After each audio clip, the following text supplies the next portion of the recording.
in a world where equality is just another euphemism for mediocrity, where participation is more highly valued than achievement, where just enough to get by is the new standard of excellence. There is a small minority of people who fight back against such apathy, who struggle daily to reach new heights. These brave few are the hope for the future, the bright shining light for the next generation. They are the ones who will lead us to the places we have never dreamed of, to the undiscovered country, to reach goals only a few can even begin to imagine. Unfortunately, none of those people could be here tonight, so kick back and relax. Prepare yourself for several hours of fun, friendship, fascinating conversation, and fabulous music. All those F's, that's an alliteration and kind of a radio trick. Speaking of radio, you're listening to the most popular radio station in the history of broadcast radio, at least among stations that originate from Chris's living room. It's Curious Times. Your host is a curious listener. Here she is, Chris. Alrighty then. Hello, everybody. Welcome to Curious Times. It's a Saturday night, and we do have somebody. Kimber's here. It is October the 6th, and no comment on the tragedy that happened today with the United States Supreme Court. No comment. And but it is what it is, and there has to be some wackadoodle crazy reason for this. I don't know what the hell it is, but it is, and we'll see what happens. But we do have Kimber here. Also looking forward, we have Hillary Black is here tomorrow, Aaliyah Dawn is here Monday, Tuesday, Melissa Bruce Wednesday, Kathleen Moore Thursday, off. Friday, Salva's here, and then a week from tonight we're off again. And so that's good. That's a reasonable week. And Kimber's here. She's the queen of the 3-hour reading. And so if you want to get a reading, you know, you're going to have to call in now so that we know, so that we can do time management with Kimber. And we're working on getting the hellos down to one hello. Hi, how can I help you? Hello, how can I help you? Hi, how are you? How can I help you? Okay, and then the goodbyes to thank you for calling. Have a good day. The end. Okay, so anyhow, we're going to work on that. We continue to work on that, and this is Kimber's going to talk about empathy, and I think that part of her really long hellos and her really long goodbyes are, and the really, really, really long readings in between are part of her empathy. It's like on display, on full display with Kimber, and it's not a bad thing. So, anyways, for anybody that might be listening in YouTube later on, or one of the other platforms that IntuiTalks.com broadcasts to, Kimber, and you don't know who Kimber is, she's a clairvoyant, a psychic medium. She's also a healer, and she can read auras and chakras and all of this on not just people but on animals as well. And she is, as I said, an empath, and she also so she can read energy as well. She reads cards, and she's famously known around these parts for being the bone reader. She casts bones and stones and reads those. She can also connect and give you messages from spirits, guides, animal guides, angels, and anything else in between, you know. And all of these abilities were enhanced somewhat following a near-death experience, which is when Kimber felt an urge and almost a need to use her abilities more to help people, and she continues to do that. And you know, you can't find too many more helpful people than Kimber out there in the world right now. And so you can try to catch her on her Facebook page, Kimber Lee Psychic Medium 1, which is the number 1, not the word, and that's Kimber, and then Lee, so Kimber Lee Psychic Medium 1. And that is the number 1, not the word 1, and that's on Facebook. So give that a try, and if you can't get her there, then you'll just have to come to Curious Times well, on the first and the third Saturdays of every month, and you can find her here, and then you can track her down like a dirty dog. You know what I mean? And so anyhow, without wasting too much more time, like here's me criticizing somebody. I wasn't criticizing. I was joking and commenting. I was not criticizing. But here's me commenting about how long somebody goes on, and I was like, you only have to ask me. Like Barbara DeLong last night, she's all like, so how are you doing? And like, I don't know, 6 hours later, she's like, okay, Chris, I gotta go eat supper. You know what I mean? And I'm like, oh, the show is long over, hey? And so anyway, that's a bit of an exaggeration. But we took her 10 minutes past her time, and poor thing was hungry, so. Make an old woman go without food, you know what I'm saying? That's just elder abuse right there. Elder abuse here on Curious Times. So anyway, okay, enough, stop, shiny object. Hello, little puppy dog. And let's go get Kimber. Hi, Kimber, how are you? Hey, hi, good, how are you? Oh, don't ask me that, because I could take another hour of the show time to talk about it. But anyway, I'm hanging in there. More importantly, how are you? It's going to be fall. We've had snow since middle of September. Well, like, it stayed for about a week, and like it snowed for about a week and stayed, and then it's gone. But it's been really chilly and gloomy and whatnot lately, and so we got ripped off really badly this year. We got ripped off. Aw, yeah, and you started so early, too. It just, wow. Well, I mean, usually, like, we think we're lucky if we can make it to the end of October, but, like, to get snow in the middle of September and have your furnace kicking on almost every day since the middle of September, that's unfair. I want to know where I can file my effing grievance, you know what I mean? That's just wrong. It's just wrong. It's wrong. Wrong. It is. It's crazy, and you'd get really, really cold. And although the northern part of my state did get some snow last night, I think was the first snow. So yeah, not far behind you, but not far from you. Yeah. So we have a caller in the queue for you for a little bit later, and I don't know if Dan's going to come on and give you a hard time or not a little bit later too. We always love to hear from Dan, you know. And so we'll keep that in our mind as we move forward with the show, and give you plenty of time to go ahead and answer that caller. In the meanwhile, you wanted to talk a bit about kids and empathy, hey? Yeah. I feel it's very important for them to get notice and to get help if possible, if anyone does recognize that in children especially, but adults as well, all people, but a lot of times they need help and they need to kind of understand what it is and what they're going through, and especially right now with school, a lot of them are overwhelmed with emotions, and then the holidays coming up, and you know, it just becomes a lot, and it's always good for us to kind of be aware and to help, and if we notice that, to maybe step in and kind of guide them or help them or give them some advice, and because it can be difficult. Many do not have anyone to help them through it, and a lot of times we being empaths ourselves,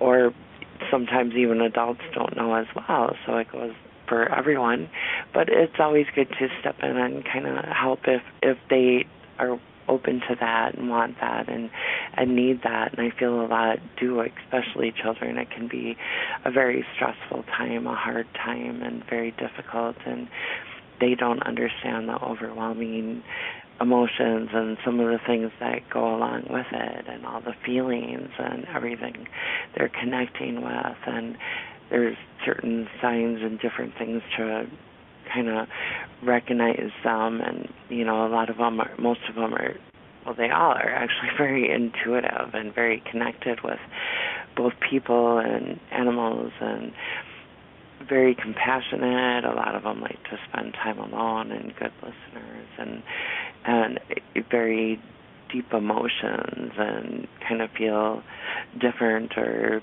may not feel like they fit in, and crowds, all that. There's just so many different things. Feel very deeply, and a lot of it they don't understand, and it's kind of good for people to step in and help. And I wish schools would teach more of that kind of stuff, and meditation, and a lot of the things that would help versus what a lot of the stuff that they do teach.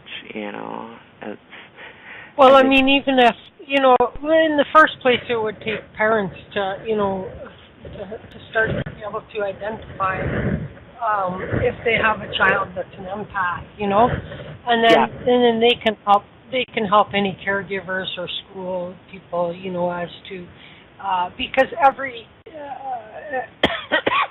each empathic child would not necessarily be triggered in the same way. Yep. Many have common similarities, absolutely, but if you pay attention, you may find specific triggers to a unique individual, and then you can you can explain that as as a cause for a certain behavior, whether that be withdrawing or becoming agitated or nervous or crying even, or things like that. And so if the parents can, first of all, parents have to be able to identify it. Then they can identify that they have an empathic child. Then I try to zero in on what the triggers are, and then what the best case, what the best response to that is. And, then they can pass that along to the school or whatever, But in the absence of parents paying any attention, you're absolutely right. The next place that it can be caught is at school then. And if school doesn't pay attention to it, then, we have people that, we get all the way through, and they're maybe deemed to be behavior or crybabies or whatever, right? Antisocial, or have some sort of personality disorders, and when in fact it's really just that they've just been failed. It's been a failure of the system, or on the part of their parents to recognize, and so it's a shame. I mean, if kids could get caught early, then all that it takes is a little bit of understanding for a child. You know what I mean? And if the adults in their life understand, then they can help the kid even understand. It takes most of us. We didn't get to find out until we were like in our 40s or 50s. Oh shit, that was me. I was an empath. I am an empath. And so all those labels that we got saddled with in our lifetimes, were things that got, we talk often about how the brain becomes programmed, and those tapes play over and over in our head, and we might have felt, flawed in some way, or less than, or not strong enough, or whatever the deal is. And really, if we just would have had someone in our lives that could have identified the fact that we were an empath, and then were willing to respond in a way that would help us deal with it, then life would have been a lot easier, hey? Yeah, exactly. And then they can understand, especially a lot of times, why they feel different or like don't fit in, especially children. And as you said, to open up the whole new world to them and look at it as abilities and gifts and something to help others and to learn and to appreciate and to understand, versus to hide or be conditioned into what a lot of times society and people and even schools and the whole, even a lot of families as well, and that's why if the family doesn't, it's good for others to step in too, because a lot of times it's difficult for children to understand, and so then they spend, as you said, a lot of the lifetime till 40 or older, or little bit younger or whatever, and depending on everything they've went through and the life lessons and learned, and you look back and you go, wow, if I only knew this way back, or if I only had help or someone to guide. And some are fortunate and have grandmothers or mothers or fathers or, family members or aunts, uncles, whatever, friends, amazing friends, and people that they run into in connections, and these people that were meant to meet or connect with in life in many different ways. But it's just meant to, your spirit tribe, your family, your people.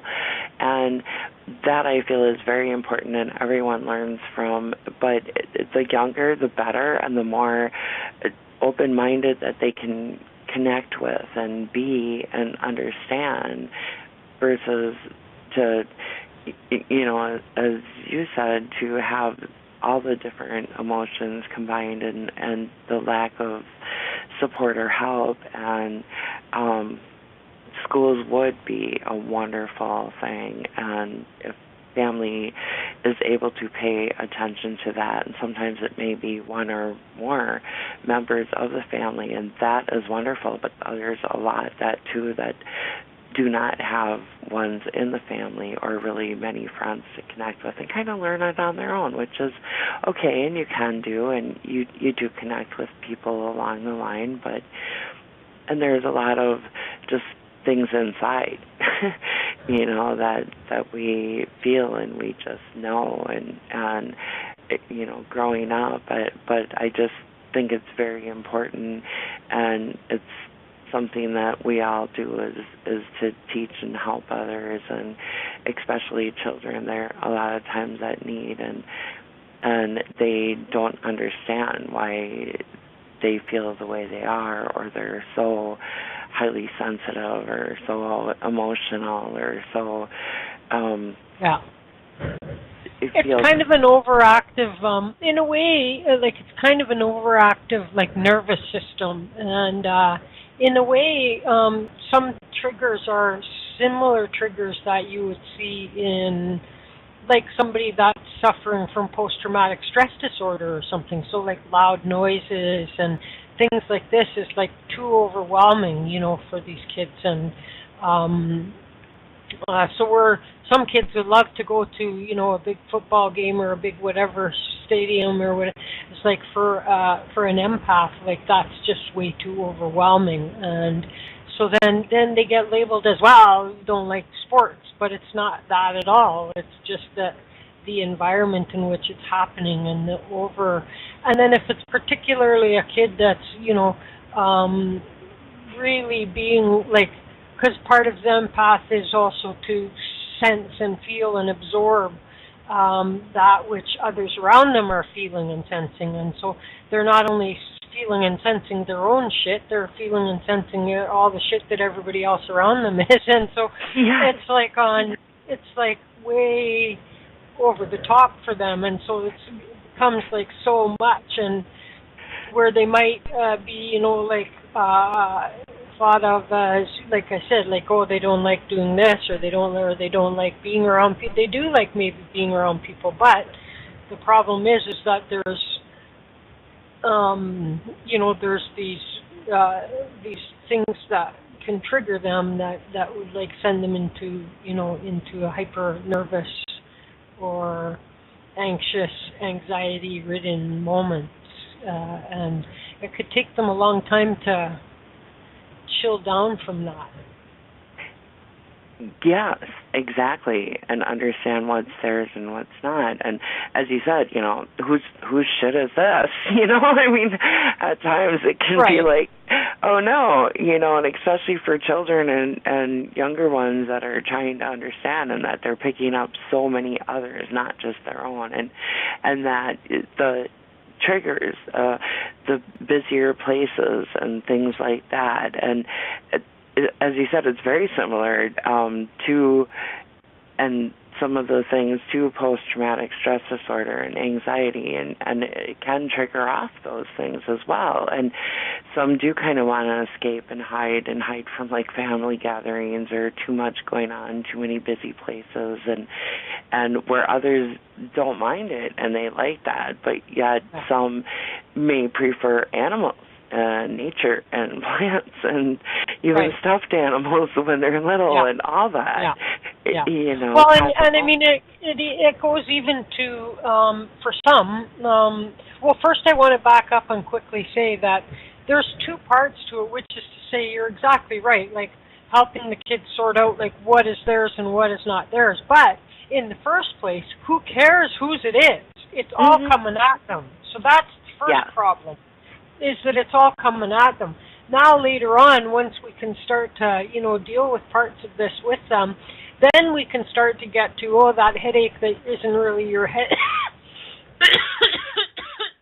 isn't really your headache, or that, that pain in your knee isn't really your pain in your knee. There's nothing wrong with your knee. It's Uncle Fred over there has a bad knee. You know what I mean? And but in the first place, what we have to do is understand that there's this just barrage of it coming at the kids, and so it's almost like secondary as a problem as to trying to explain to them whose it is or how help them figure out whose it is. In the first place, they have to try to cope with just the incoming, you know what I mean, and then like baby steps. Then we can start to work with kids about coping with it and saying, okay, like don't worry about it. Like every pain that you're going to get doesn't that mean there's something wrong with you. And so let's first try and decide what's yours and what's not yours, and then we can work from there. But now there was what had you just said? I can't remember. I wanted to back up and address that, and then I lost my other point that I was going to make. But anyway, it doesn't matter. What to do to help them to what works best for them, because everyone's individual, and then how to help them through this process. And as you said, what's even more important is, who it is and what is it, and at least that distinguish what's theirs and what isn't, and that can be why they feel so much, and it can be so overwhelming.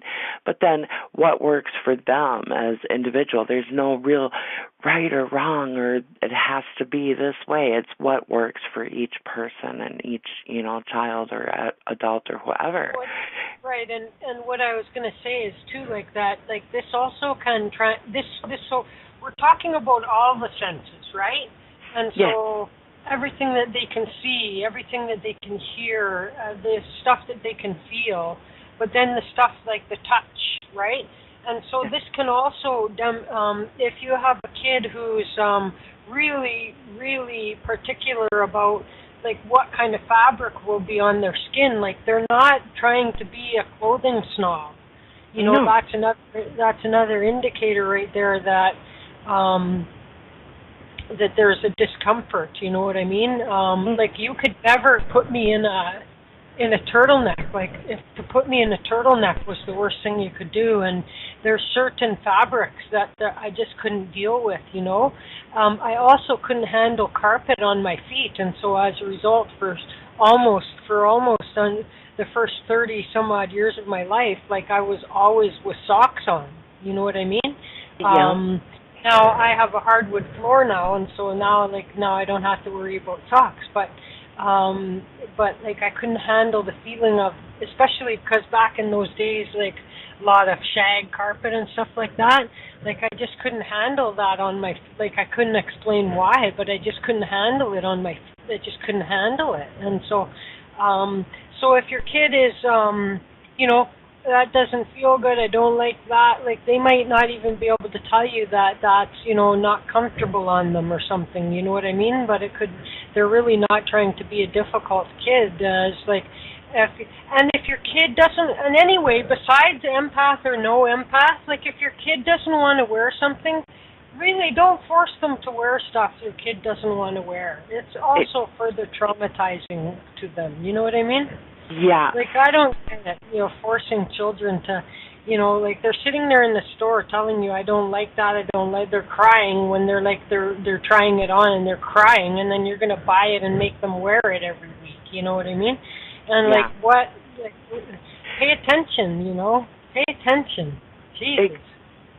Exactly, and let them express who they are and how they want to be and what they are, and nothing, it doesn't matter what everyone else is wearing. Let them wear what they want and what they choose, and as you said, never force anything, especially things. I totally get the turtleneck and even the old cow necks and all the, no, it's like low cut and I got to be able to breathe and I can't handle that feeling around my throat, and even like chokers and all that, very limited time, they're very beautiful, but I can't handle that strangulation feeling. So I totally get that. And you most certainly don't want to enforce that upon kids or letting them not express themselves. Let them be happy with who and how and may it be male, female, or however they choose to dress, and then never do the old, especially back many years ago, it was, people would dress their kids alike, dress the sisters, you know what I mean? And oh my God, how horrible.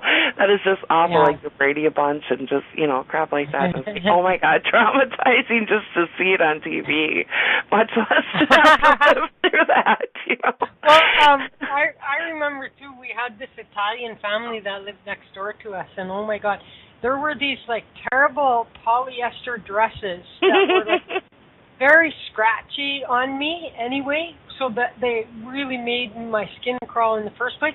But long before it was time for me, then they had like the darts in the bust area, and that was so embarrassing to me. And they made me wear these things, you know what I mean? And I was like, oh my God, oh my God, really? It was the worst. It was the worst. And horrible. Oh my God. Oh my God. But that's a perfect example. Like, it just like didn't like even what it looked like was a problem. But I mean, was the least of the problem. It was very scratchy on me, and I couldn't handle it, Yeah, how it felt. Different materials, as you said. Some are soft, some are nice, some are scratchy, some are icky, some are hot. Some can be very strangling. You prefer the lower cut to be able to breathe. Different jeans fit different ways, and some may like Levi's and there's so many different kinds, and I feel that especially clothes, I've always loved clothes and boots and shoes and all of it, moccasins, the whole works, but I feel it's very self-expressive, and especially in children and teenagers and all of that, but even through the adult life, it's kind of how you express you and what you like and what you choose and should be able to and feel comfortable in it and what you like, and it kind of changes throughout time, but you should always be individual and go with what you want and what you feel comfortable, and nothing should ever be forced, and everything should always be embraced and liked and loved and appreciated and looked at upon as being beautiful. Right. So I imagine that, I've never really looked at how to tell with an infant, you know what I mean? Because if a kid a baby's crying, good God, that could be any number of reasons, and so it becomes more challenging then. But certainly by the time your kid is able to, if your kid is overly sensitive and cries, when you're chastising them even and using a harsh voice with them, like take note of that. Because, for some kids, like, that's worse than hitting them, for crying out loud, because it's wounding them deeply in their heart, and then instead you're calling them crybabies and telling them you're going to give them something to cry about. And so by this time, you're able to start to see some of their responses. And I realize that parents are busy and it's a cruel world right now, and parents can't keep up and all of this kind of stuff. But again, with so many things, it's like early prevention. Like prevention is like, if you think about like home maintenance or whatever, like prevention, an ounce of prevention is worth a pound of cure. Like you can save yourself a whole lot more time by taking note early on with these little things and addressing them, rather than waiting until they manifest into some huge behavioral problem by the time the kid's 10, 12, 14. And now you're being hauled to the school all the time, coming out of work to go deal with the kid. And like all of this stuff can be, dealt with just by a parent who's paying attention and who cares to understand their child and their child's reactions to things. Exactly. And be open-minded and open-hearted and be caring and be able to tell them that, hey, come talk to me about anything at any time, and understand that this is how they are and each one's individual, and that sometimes they may be affected by their friends' stress or school or other people's emotions or acting out or angry or upset or depressed, and they need to be able to have someone, and it's good for our parents or anyone to volunteer to be that person and to talk to them and to let them know they always do have someone, and that if they feel sad or extreme emotions or are stressed or overstimulated or just, feeling too much, it's good to have someone else to talk to about that or to understand. And, a lot of times people keep too much bottled up or keep it, inside, and I think it's good that they do get that out, and the more they do, they are the ones that help support and understand and that feel things so deeply as well. Look at it as something good, because a lot of times, and as we've been talking a lot about, is some of the negative, but there's so many positives too, and there's so many great things, and along with a lot of the overly sad and hard and bad, there's so many good and wonderful and exciting and amazing and great feelings and good things that we can pick up from good and positive, great people. And that's also a good way to read energy and to read others and who we do feel good around and who's comfortable versus not. And kind of how to trust the intuition and trust the feeling. So along with the empathy, it's intuitive and learning more and more about all that, and to trust the judgment, to trust how you feel and what you feel from others and environments and places and persons and things, all of it, and to start to learn to look at it not as something being different or strange or nothing, because everyone's individual and everyone has their amazing things about them, and to look at it as something good versus kind of what society and people, and a lot of times children especially, grow up feeling is that they're different, or this is wrong, or this is just, I'm alone, or they don't understand. And so I think it's really important that people kind of share that and look for that and help, and especially school-age children, it can be very, very difficult for,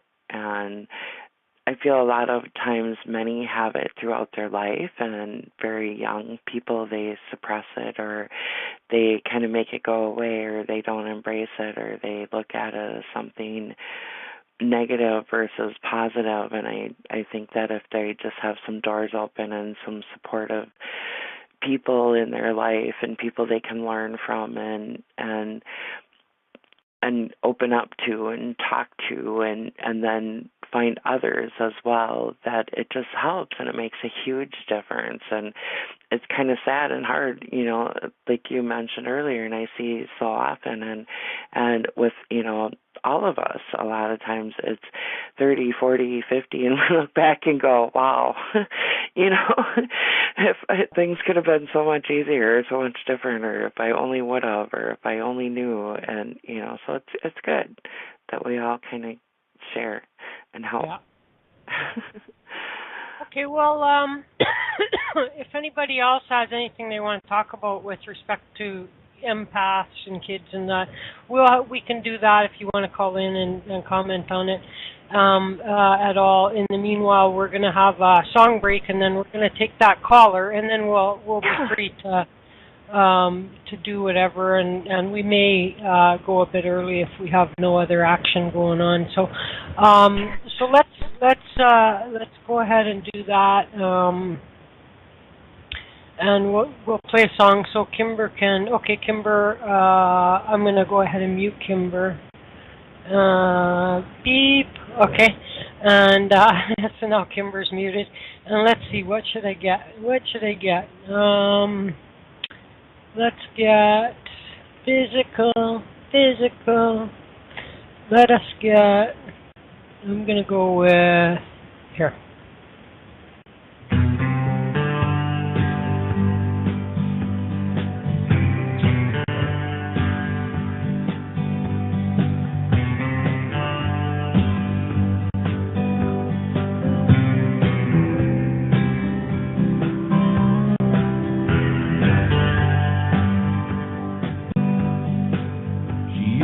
Work in a diner, never saw a woman look finer.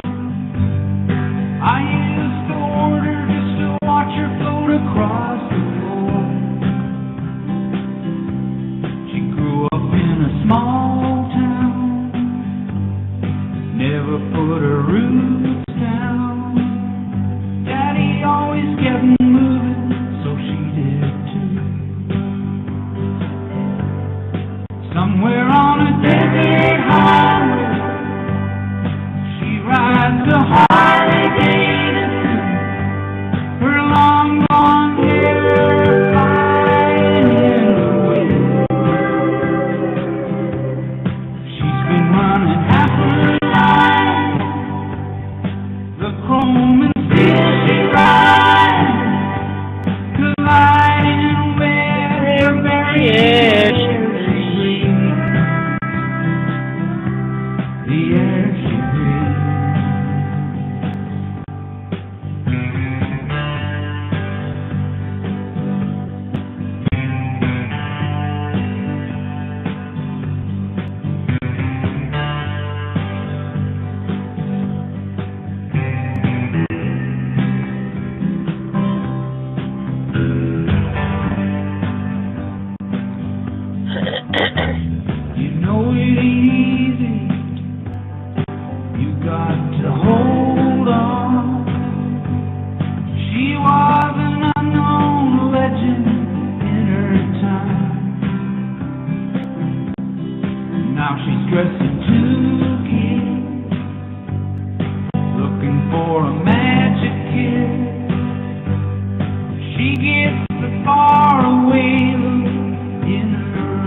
wiped the heart it needed.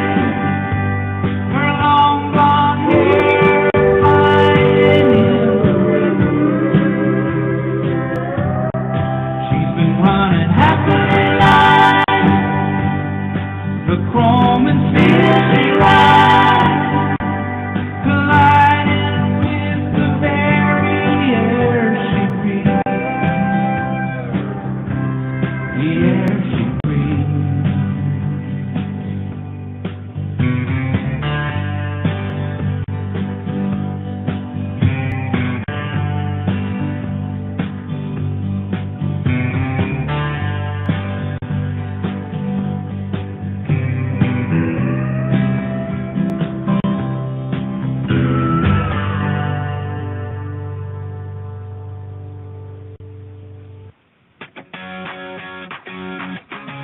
Are you looking for a place to meet like-minded people? Are you a metaphysical practitioner, psychic, medium, or healer, or all of the above?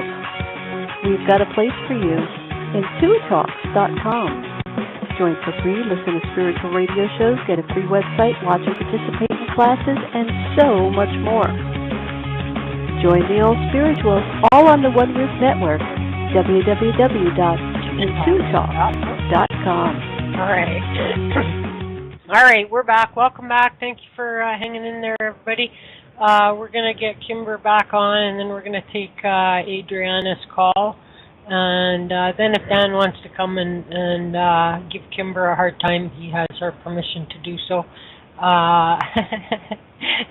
So we'll get the business taken care of first, and then we'll figure out what we're going to do after that. So let me go get Kimber back in the first place. Hello, Kimber. Hey, hi. All right, very good. And so now let's go get Adriana. We're going to assume you love her and you can miss her and you did all of those. And we're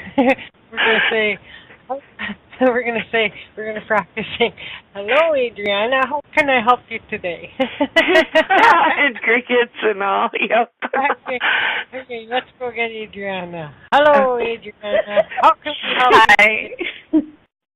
Hi. And as Chris said, hey. Yes. How are you? I'm okay. It's so funny that you chose to speak about empaths, because these past 2 weeks has just been really, really horrible. I don't know. Picking up so many different emotions. Yeah. Well, and you're a very strong empath, so yes, very, very overwhelmed, and yeah, so much. Well, yeah, I feel a lot of personal issues, work issues, child issues, just so many different things, home stuff, just a lot of stuff. It feels like there's been a lot going on for you lately. You've been very, very busy and overwhelmed with emotions. Yeah. I don't know if there's something in the air or what. I'm just like, oh. Oh, yeah, no, it's just been crazy. It's been a lot for you, and sorry I haven't been around. I've been moving and stuff, and so we'll have to talk more. I'll have to email you getting new computer service, all that kind of stuff. But yeah, I feel you need some support and some help through everything you're going through. A lot. Wow, it just feels like a roller coaster and up and down, and I see like a merry-go-round as well. It's just, wow, a lot of stuff for you lately, but it is going to lead up to a lot of good things. You're just kind of going through a lot of hard soul work and a lot of other people's issues too. So there you go. Yeah.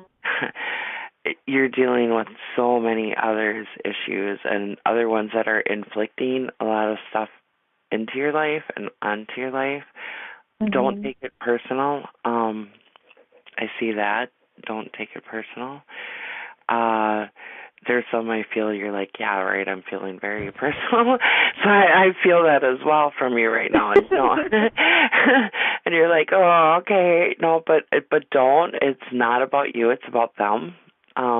It's their issues, not yours, but they're inflicting their crap upon you. So don't let them. Don't understand it's nothing, no matter what you do, it's nothing that you can do that's going to make them happy because of their issues and what they're dealing with and what they're going through. And some are just how they are. So just go with the flow. I see like river, go with the flow. Just don't worry about it. Just jump in and do what you need to do and kind of let everybody else's stuff just roll off you. And I know that can be hard to do, but it's going to be the best and most beneficial for you to do that. And understand that they'll work through their stuff. And if you can help them, you can help them. Not all want our help at times, though. And so I feel you're dealing with that as well. You're trying to help some that just are kind of being stubborn or having just issues they're dealing with, and so they're more closed off than usual and just not paying attention or not being as open-minded or open as much. And that's just because of, like you said, there is a lot of stuff going on. It's the energy, it's a lot of changes, it's this time of year. It can be a lot of personal issues people are dealing with right now, but it does feel, and I know from many right now, it is just kind of crazy for so many. And right now it really is for you, but it is for others, and you're feeling it because you are a very strong empath and also very intuitive. You pick up other people's energy, you read them, and I see work. Work is presenting. It feels like 2 to 3, 2 to 3 people that are just kind of, I want to say irritating. If okay, that makes sense because I'm blunt. I'll come right out, especially with you. But yeah, they're irritating and just kind of really making you very perturbed, very mad. Just kind of dealing with. But that will. Don't take that as anything you or anything that you're doing. It's just their stuff that they're dealing with, and so they're taking it on others, and even just kind of bringing it to work. They're bringing a lot of their issues and personal problems with them because you're getting all that overwhelming energy from them and others. And it feels like I see the other side of the building. I don't know if there's another office. It feels like there's another part of the building, too, where you're picking up a lot of people's crap right now. And even though they don't have really nothing to do with you, you're still picking it up because of how you are. So just kind of shield yourself, clear, and go home and salt water showers and baths and everything from burning candles to smudging to clearing to music to meditation. All of it's going to help. Going down to your personal space, your sacred space, just having some time to recharge and re-energize, because it feels like a lot of people are that you're around, not only at work, but just even out in public and just around.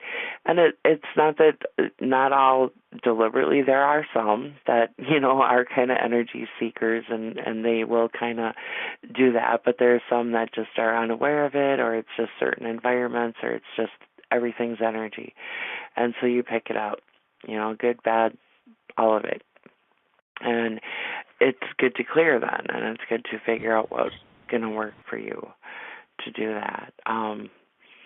Which you do, and you do very well at it, but it just feels like right now just do a little more and a little extra, because it's just, there's a lot of it floating around right now.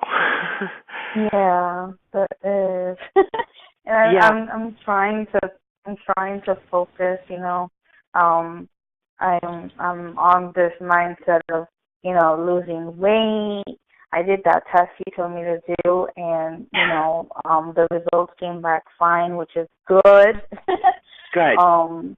I was kind of worried about that, but everything came back normal, so that's really good. I just need to focus on eating healthy and stuff like that, and I've been doing that, but like all these different emotions and stuff like that, it's just overwhelming. Yeah, it is. It's extremely stressful. I get a lot of stress, hard to breathe, lack of sleep. You're not getting enough sleep. You need more sleep. You're waking up a lot of times at night. I see like 111, 333, 2. Between 2 and 4, a lot of times it's a lot of spirit activity too, and you're lately there's been a lot of that. I mean, like I've been having like weird dreams and stuff like that. I feel like while I'm sleeping, like the other night, I was falling to sleep, and then all of a sudden I felt someone yank my arm. And I woke up like fatigued, like I ran a marathon or something. And I was just like, come on, I'm trying to sleep. A lot of bad dreams, a lot.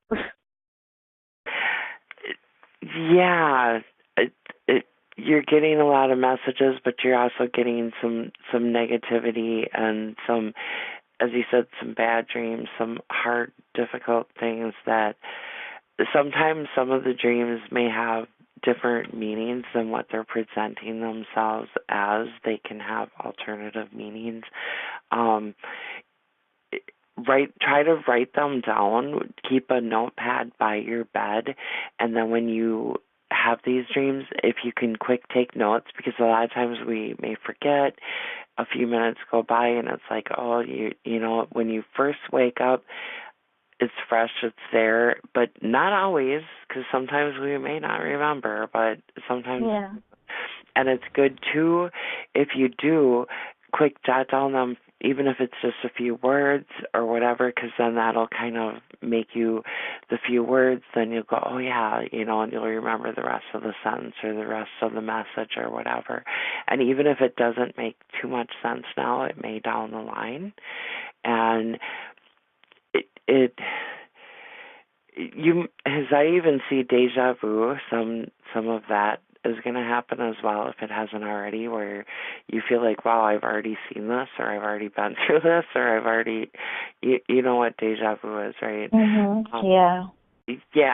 So you'll have some of that as well, and that's kind of like premonitions or things that you see or feel.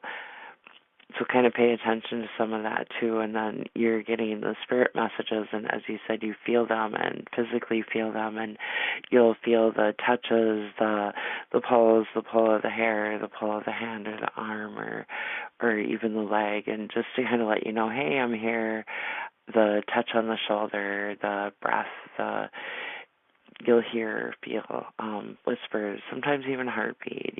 You'll just kind of hear different sounds or noise or music. Music is messages too. Sometimes you'll get some songs or certain verses or different music that comes to mind, and that may be a message as well, and sometimes has meaning, or maybe from like Angel, your grandfather, or different people send you different music, and so kind of that will help. And then as meditation too. And then the firework, work with the element fire. You're very good with working with that. You do very well, and that's going to bring you some peace with a candle, and just kind of gaze on the fire and see what you see and what you feel and what you get from that. But that's very relaxing, very peaceful, it helps you a lot. So do that a little more. And more water. You're very dehydrated. You need to cleanse and clear, and even though you drink a lot, you just need a little more right now. Okay, yeah.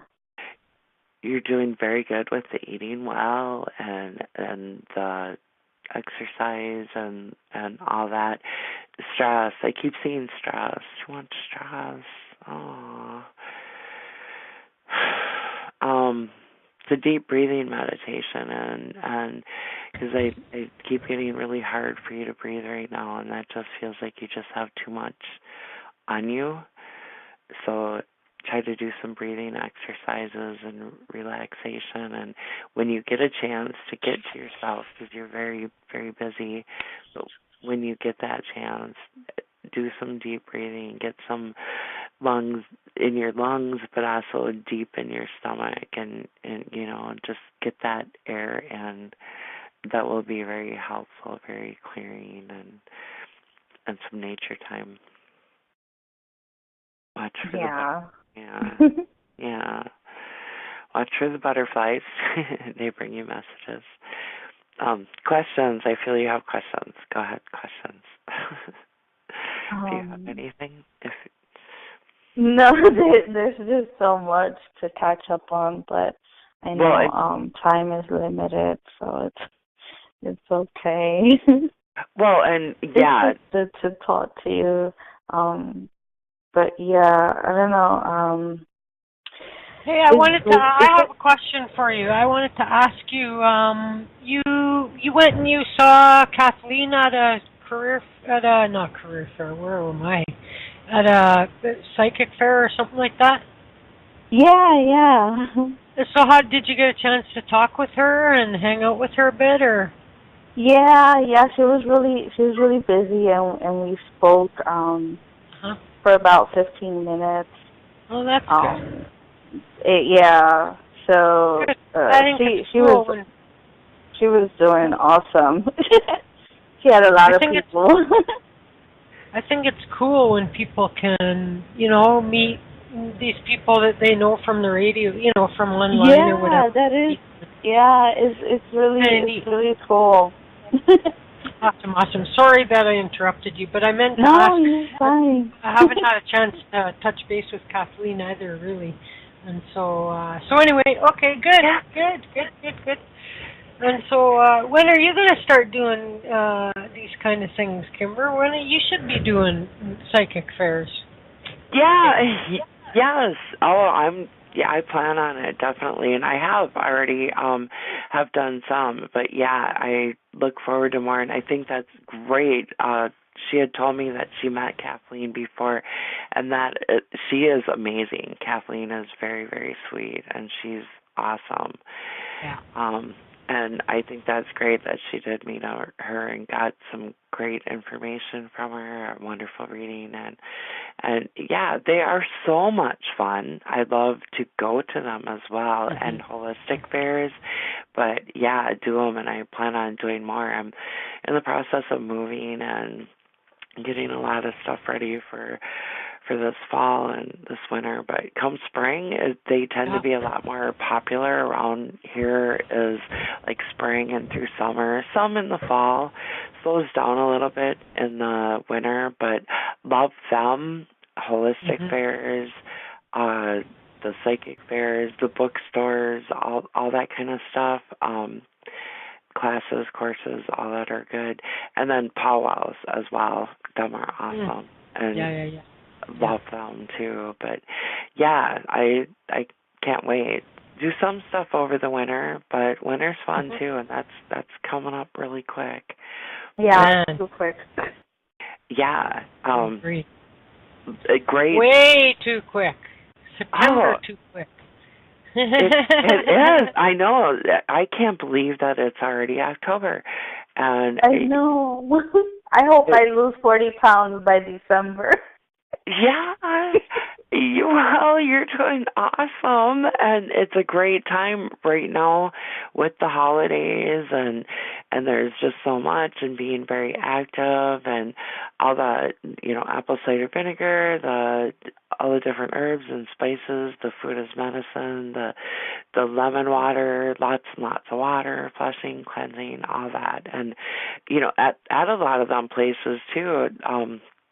The psychic fairs and holistic stores and all that, you can find great and amazing healing crystals and stones and sea salts and many times some of them will have even like natural organic honey and different farmers markets and amazing places that have that as well too. But food is medicine, and herbs and spices, and a lot of that will give you the energy and help heal and have different, it's all medicine.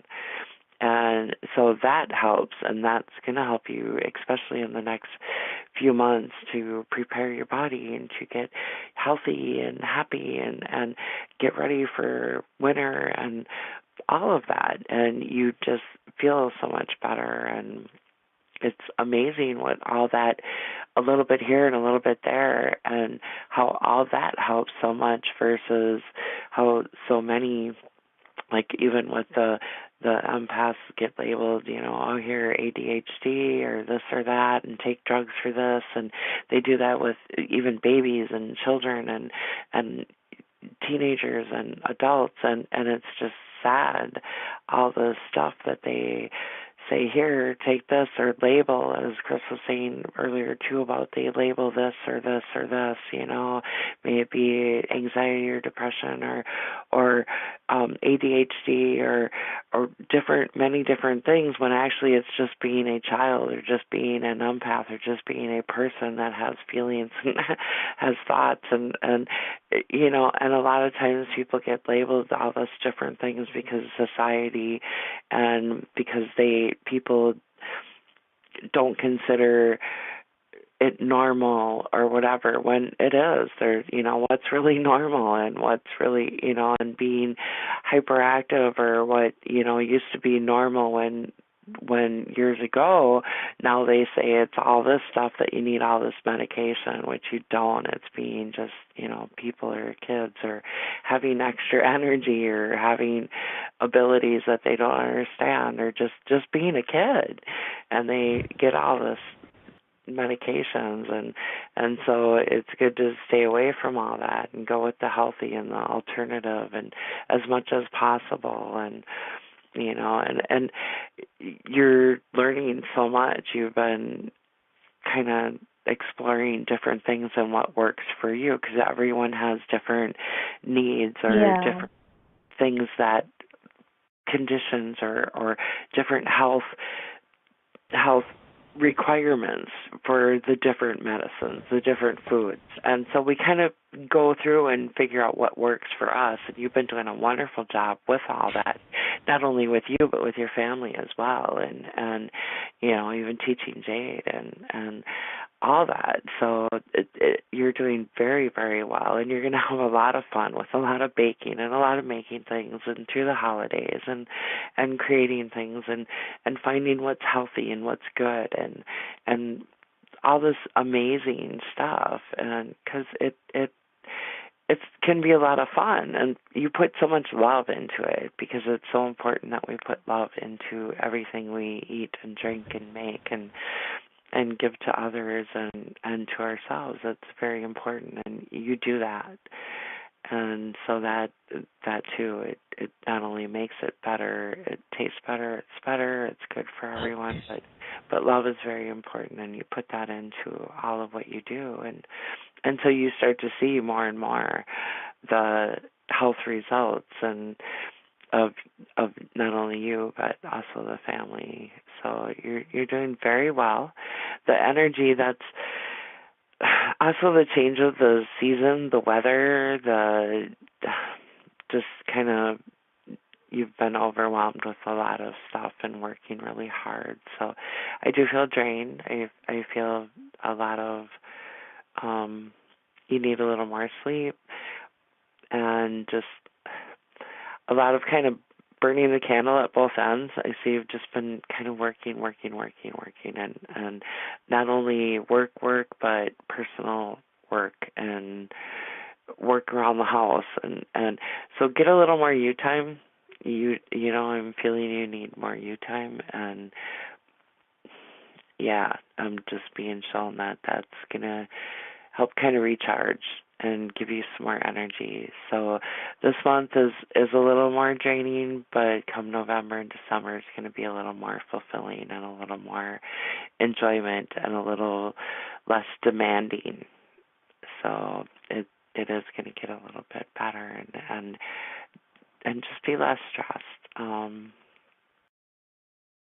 Yeah, I'm just trying to like cope with like the things happening. Like it's weird. I don't know if it's like my awakening or something, but it's like it's happened twice already where I think like something wrong with Ricardo. Like he came home, you know, because we were gonna eat dinner and stuff. You know, he stopped working. And I was upstairs watching my series, about to finish Vampire Diaries. Oh, yeah. And, I don't know why I felt like I heard, you know, when someone can't breathe or when they're having a heart attack? Yeah. That's what I heard. And I started screaming like a crazy lady his name because I thought something happened, and I ran down the stairs, and he's like, "Why are you screaming?" I said, "I thought something happened to you." And he's like, "I'm fine." I was like, "I heard you literally like he couldn't breathe, like he was choking or something." It's happened twice already, and it's freaking me out. He was probably horking up a loogie.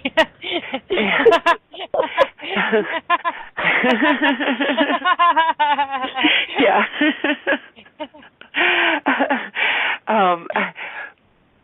No, you know, now did he say it was him? Because I almost, what I'm getting and what I'm being shown is that you're hearing the spirit, that wasn't him, that was... No, he says it's not him, and that he, you know, that he's fine, and I'm just like, I don't know why, and it's like, I hear it inside my house, like, and it live, you know? And it sounded like him, and it felt like him. Yeah, and you know, my heart was like in my mouth because I'm thinking like, you know, something happened to him. He dropped on the floor or something, God forbid, and he was just fine. It was just weird. Yeah, no, he's okay and physically. Has he ever had asthma or anxiety-induced asthma? Where some people no. You know, I keep feeling that you were hearing a spirit, not him. You were hearing someone else. And it just happened to be when he was home, and you've heard it a couple times, and you will hear it again. And one of these times when you hear it, he's not going to be there. So that will be kind of confirming that it is a spirit, not him. Because, it feels like someone that had asthma or anxiety-induced asthma and had a hard time breathing and did pass from, it almost feels in that area, maybe on that property. It feels maybe that house. It feels very... Yeah, it's so weird. It freaks me out. Like, I literally screamed like a crazy lady his name. Like, "Are you okay?" I was freaked out because it really sounded like him, but it wasn't. Well, because it was so loud and it felt so real and it felt like it was right there. Because and who it is someone that had a breathing issue, and that's what they've had. It's a spirit, and you're hearing them and feeling them, and they're around you, and others are as well, because there's spirits always all around, many around you. But this one is trying to show you, it feels male energy, around late 20s to 30, early 30s, and he presents himself as showing around the neck. It's something to do with breathing. I keep getting asthma-induced, anxiety-induced asthma, breathing issue. And yeah, you can actually pass from asthma, and it feels like this one did. But in that area, it feels more the land than the actual house, that property. It feels a while back, and just wants to let you know that he's around and what happened to him. He wants to show you. Probably because the connection with spirit you have, and he feels that he's comfortable with communicating with you. So if you choose to and you want to communicate with him, let him know that, and the other spirits around you, and just say, hey, I'm open to, if you have some messages or something you're trying to tell me about how you passed or where you passed or what the issue is. If you need, you want to communicate with me, I'm open to it. And that's if you are and you want to, and I feel you are, but that's up to you, and so just kind of let him know, because he is around often and wants to communicate with you. There's other spirits as well, and the reason why you connect him with Ricardo is he's similar. He's in that age. He's the male energy, and he just happened to be around and was doing it when he was there. But he is going to present himself at a time when Ricardo wasn't there. But it just seemed like him and felt like him because of the energy, and he feels very familiar to you. It doesn't feel like you really knew him as a person, but you are familiar with him as a spirit, if that makes sense. A connection. There's something there. So kind of be aware, listen, and when you feel, but Ricardo, I feel, his health is okay. I feel he's very emotional. He's going through a lot of issues right now. Yeah, very, very much so. He's being influenced by others. He's listening to others. He's talking to others. He's both in family and ones that he's close to and probably shouldn't be, that he listens to, and also the music one as well.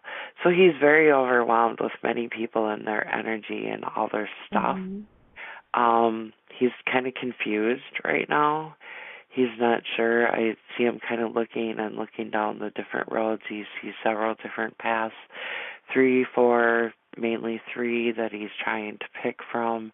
And he's very unsure, very insecure right now.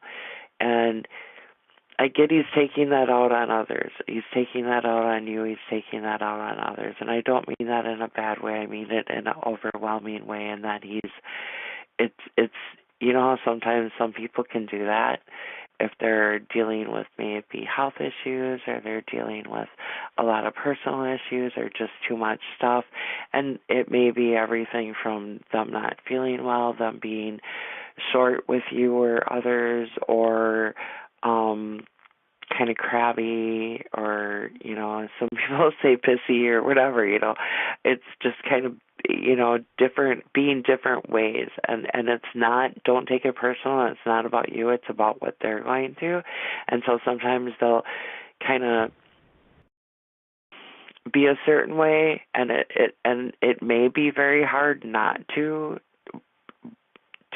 take it personal, or not to feel it's personal, but it's not. And a lot of times it's not. But sometimes we overthink it, or we feel it is, or we just start to come up with reasons as to may it, or we just we feel like, well, why are they doing this? Or why, because I'm so close with them, why aren't they just talking to me instead of doing this? And sometimes it's just their way of venting or getting it out, or just, kind of clearing. More so, they'll do it with someone that they feel very comfortable with. And it's not always easy, but sometimes it's just, you end up being the one that it may be kind of either taken out on or just vented to or whatever, just someone to listen. And sometimes it's kind of iffy and we tiptoe. Do we answer and talk back or say anything, or am I just here to listen right now? And right now I think he don't even really know. you know what I mean? you know what I mean. Yeah, that sometimes he's not even sure neither. It's like, just listen, or no, I need your feedback, and go with what you feel, because you'll know and you'll feel it. And like I said, don't take it personal. And that's why I just kind of giggle, because I know you know already, but it helps to hear me confirm it and to kind of let you know.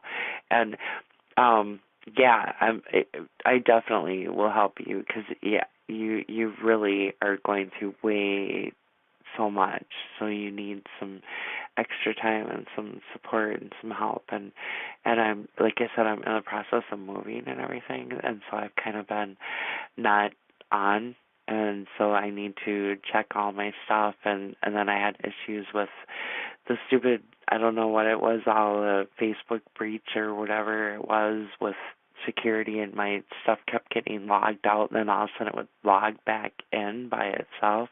It was all weird, but so I'm trying to get I switched my internet service and phone service and moving, and I'll get that all taken care of. But yeah, we definitely need some time. I will help you through it all, because I feel you just are so overwhelmed, and it is going to get better, and especially this month, even though it just started, it feels like you feel like it's already half over, because it's been so long.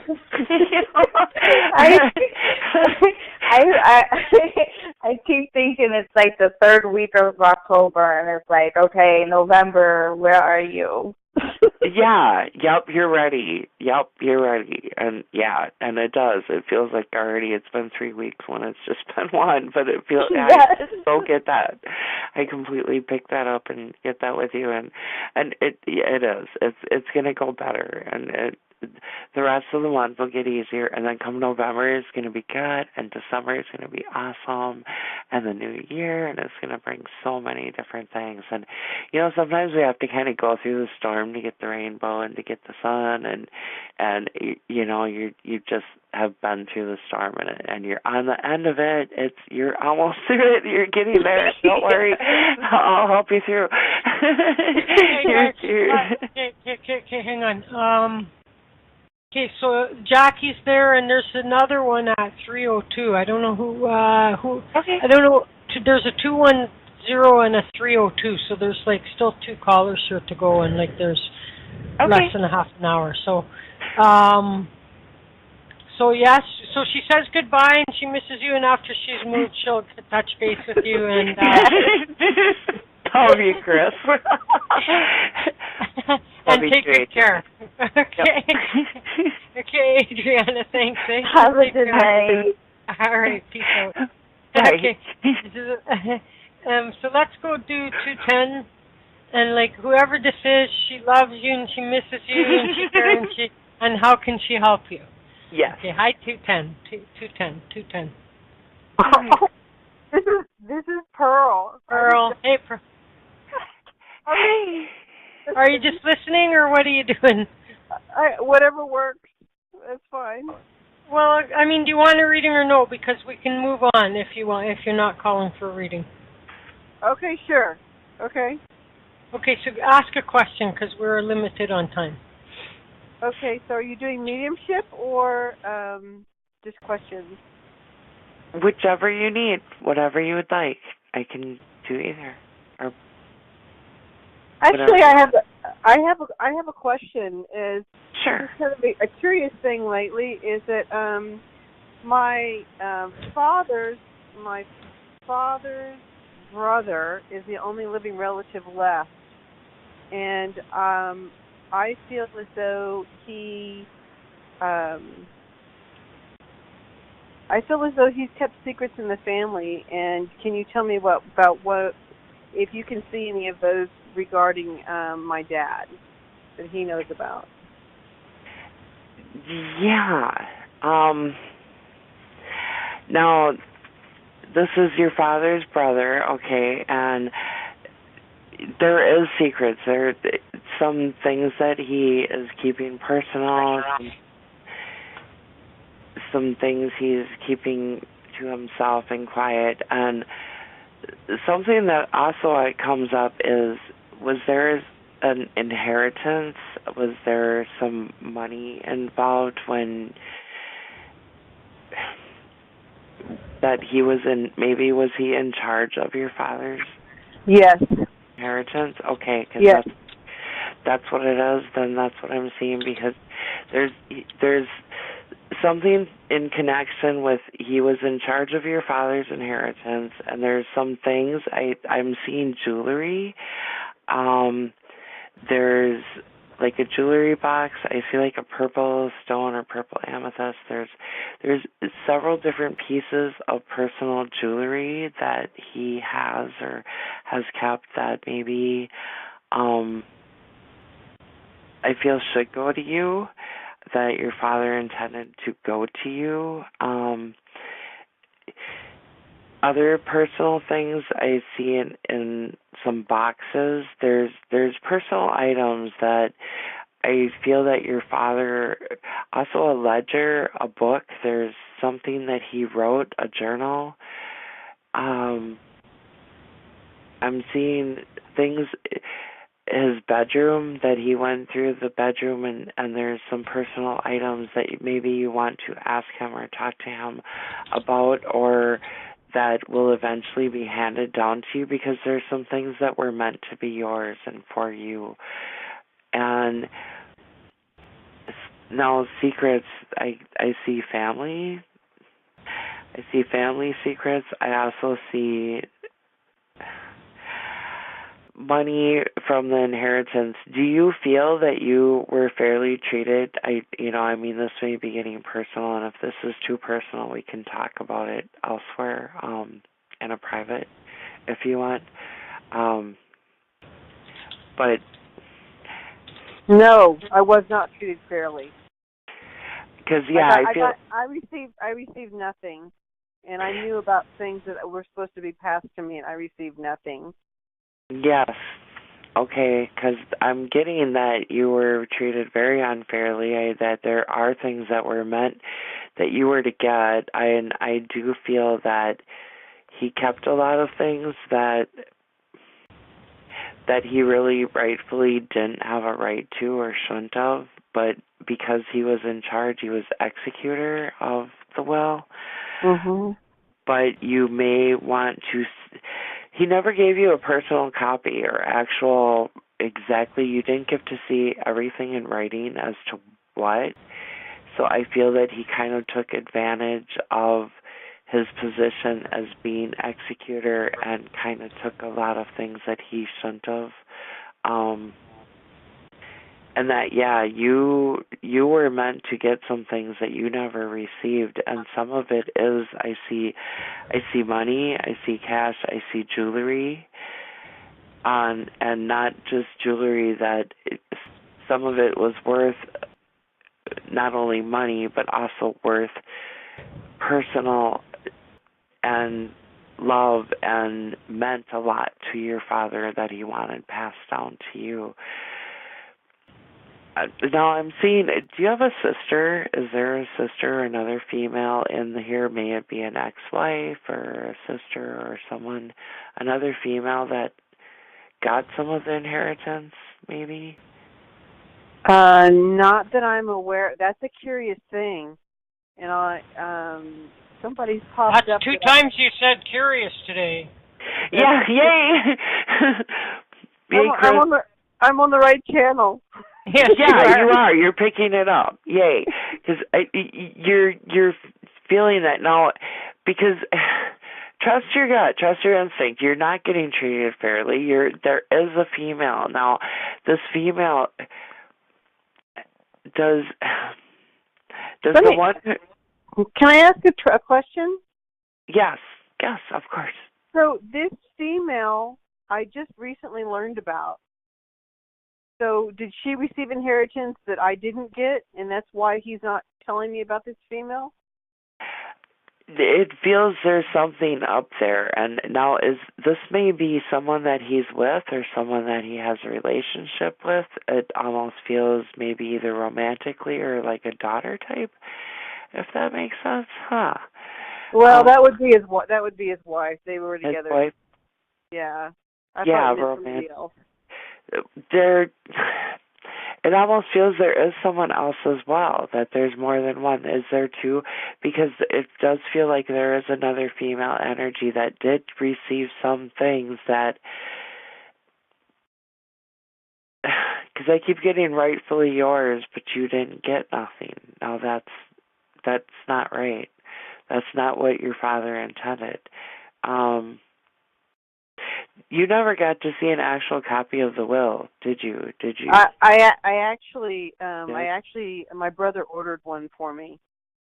Yes, you need to see that. You need to actually see that, because I don't feel you've actually got to see that and read through it and look. And there's reasons why certain things have been hidden, because sometimes when people take advantage of situations, they hide things and they just hope that then things will kind of be covered up or go away. And you may want to do some investigating and some looking around. And I do feel that, because I see money, I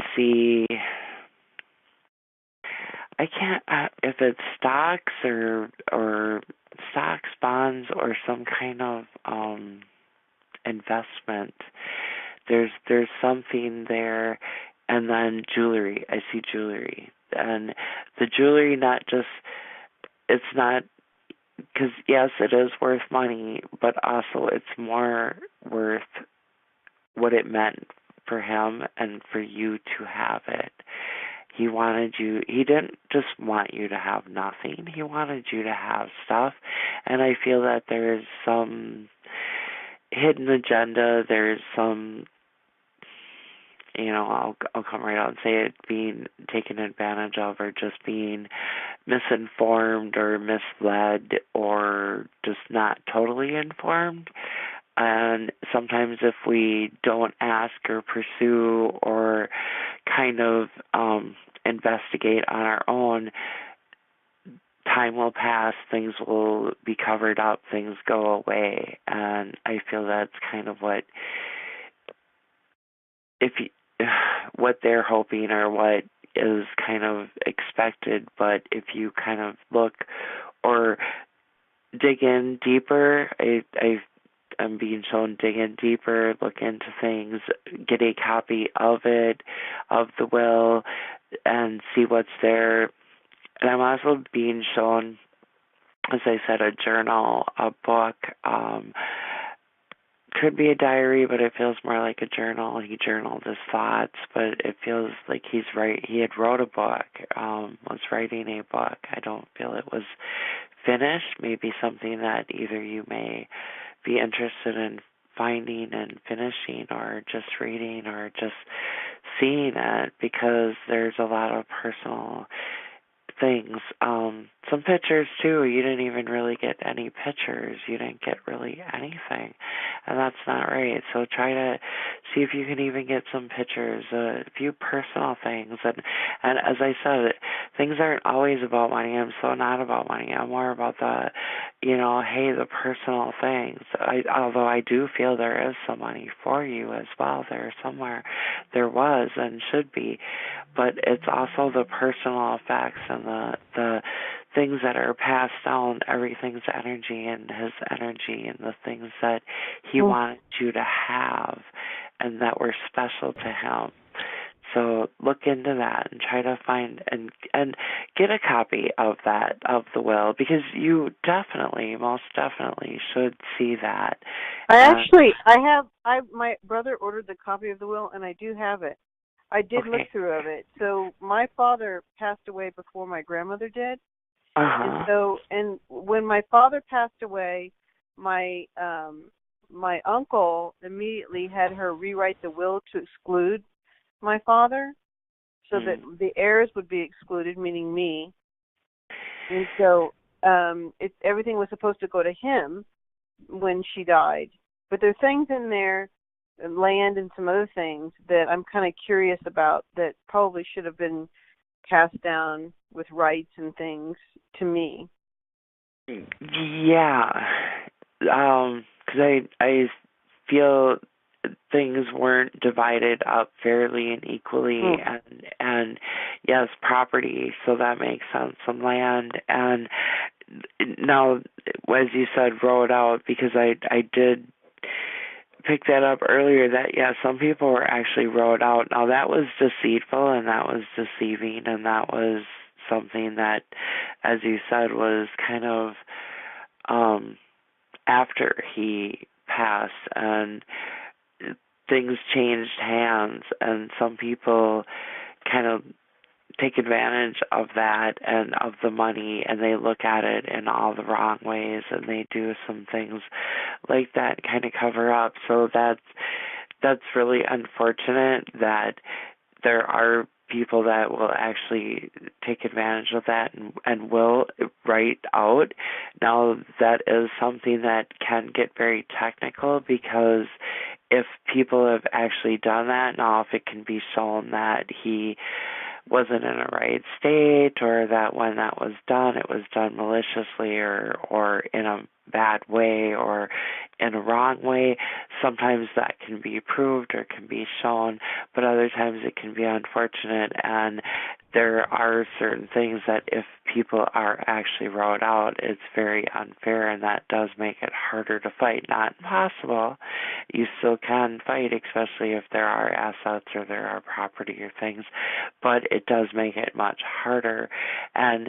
But they can also look into that and see that, now was that done? If he had a will and he had it one way for many, many years, but towards his end, they can, look at that and see, now was this all of a sudden changed maliciously or done in a way that someone was taking advantage, so that then that person ends up getting the majority of everything, and it doesn't get divided equally between family members, or rightfully, as you said, children, which you were his daughter. Now, he would have wanted you to have some of not only his personal possessions and items and pictures and things that meant a lot, but also some of the things that were worth of value, may it be land and money, because I do see property and money and some things. So, may be interested in, getting some kind of legal advice. Some lawyers will even give you some free advice just to kind of go over and see if there is anything to pursue.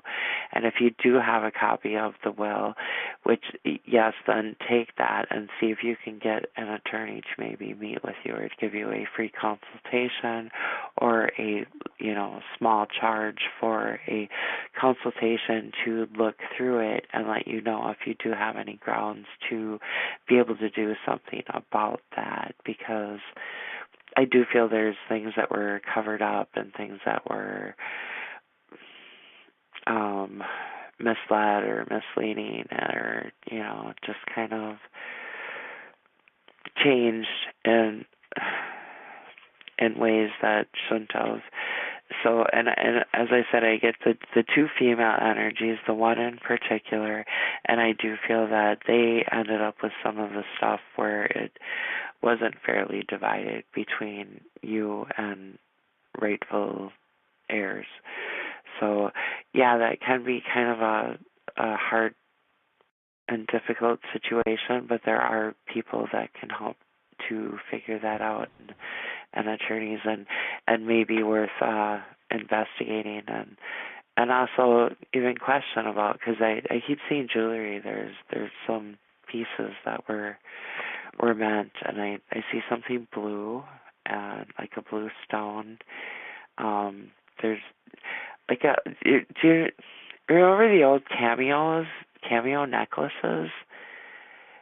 Yes. You know what I mean? Yeah.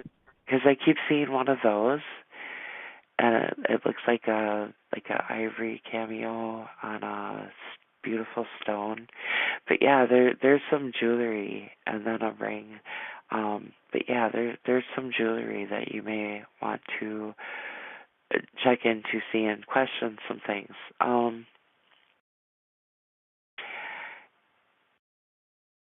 Yeah, I would look into it and see if there are any public records, maybe as to a parcel of land, or I'm seeing some land, some property. It almost feels like it's still in your uncle's name, or maybe he sold it I off. think so. Let me give you a little tip to see if that gives you Yes. more information. I think that she had, I think that her father left her land. Each one of them got an acre when they homesteaded in Oklahoma. And so I think there's land there with mineral rights, but I don't know anything else. Okay, yeah. It does feel land, and then mineral rights. Okay, yes, because stones, minerals. Yes, I feel there's some kind of something there, and even though it isn't a lot of land, the land's worth a lot, if that makes sense. So, I would look into.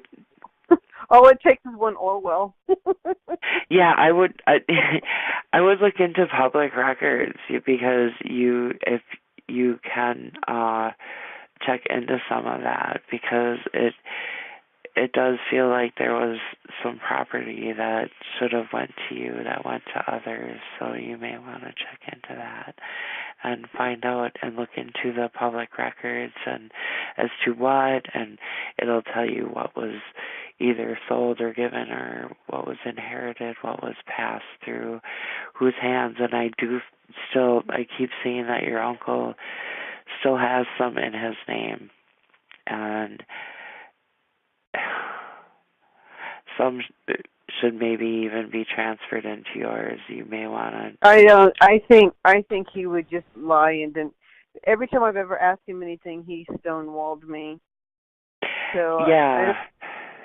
I don't think he has any, and his wife is extremely greedy and behind it all, because I've had one conversation with them about the will or whatever, and she was on the other end because you could hear her breathing. Yeah. And I get hide and deny, and as you said, lie, and kind of I get money motivated. They're very money motivated, especially her.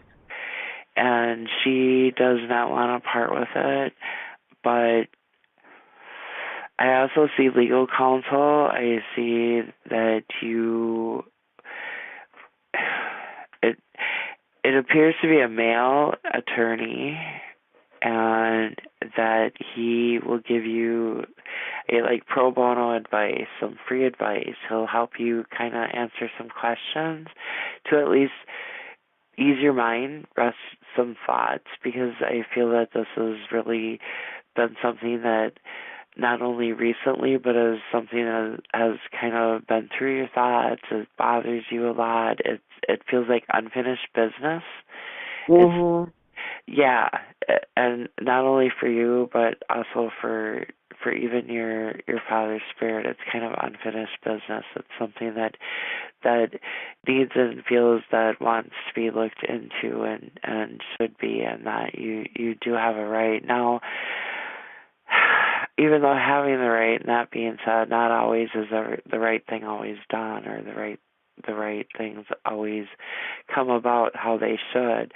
And that's where I feel that it would be good to get this male attorney to help you to answer some questions and kind of lead you down the right path, and to help you to investigate. And I see you investigating public records and looking into where some of this land was transferred and who has it. And I actually see you going out and looking at land, or looking at a piece of property, or exploring a little more into this. 'Cause I feel you really that you got nothing. I get like the short end of the stick, that you really got nothing here, and that this was really, really wrong, and that, as you said, greedy people take advantage of certain situations, and I'm so sorry that this happened and how it worked out, and that there are people like that. But look at it as, no matter what happens, it's not so much even the money, which everybody, that can help, but it's also just the closure and finding out what happened, and also knowing that no matter what, that even if you don't end up with it, that he did have the intentions of giving you stuff, and he did want you to have it, and I hope that you do get it, and I feel that, you will get something with a little bit of effort and some fighting and the right people backing you and on your side and helping you, but also know that he didn't just totally write you off. He left you stuff. He gave you stuff, and it was others that stepped in and changed how it should be. But know that he loved you, and that he did have intentions of giving you things. And I do hope that you do get, especially the personal items, the pictures, the jewelry, and the property as well. I would love to see you get all of it, but especially know that he did. He meant for things for you to have, and it's other people's greed and other people's doings that sometimes prevent things that are meant to be. But he loved you deeply. Yes, I know that, especially his mother. Yeah. So I do understand that. So thank you very much. That's wonderful. You're welcome. Just, kind of confirms what I was already thinking, but it'll be a hunt. But thank you so much for your insight. You're welcome, and if you need anything else, get a hold of me. I'm always happy to help. Thank you, Kimber. Thank you, Chris. Hey, take it easy there, woman. Thank you. Okay. Bye. Okay, goodbye. And, okay, now let's do Jackie but quick, okay? Sure, yeah. Because that was almost a half an hour quickie, so... That's I'm sorry. good, though. I want to say that's good. Like a half an hour for you is like quick. Yeah, that is a quickie. You're only allowed to say, hi, Jackie, what do you want? Okay? Okay. Hi, Jackie, what do you want? Hi, Kimber. Hi, Chris. Hey. You sound tired to me, and this is what I want.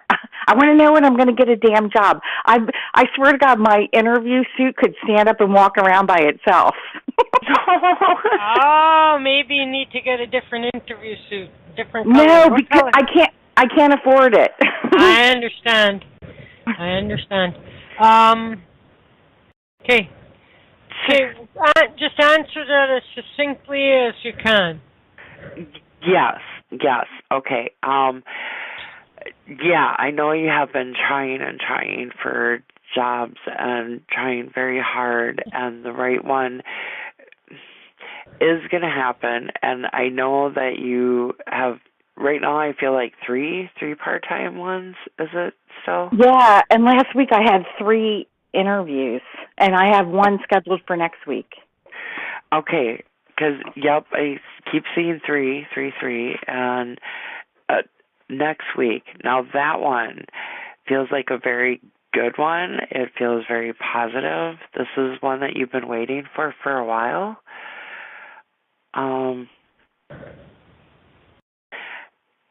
Is this a woman interviewer? It feels like I think it's 2. I know it's at least one. I think it's 2 women. Okay. 2. And one is really going to click with you right away, and you're going to do very well at this interview, and your suit's good. You can always get new panties.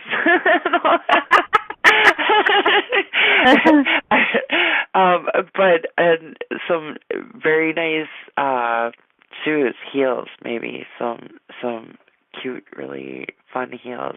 But yeah, definitely confidence, girl. Have it, feel it, and that may help.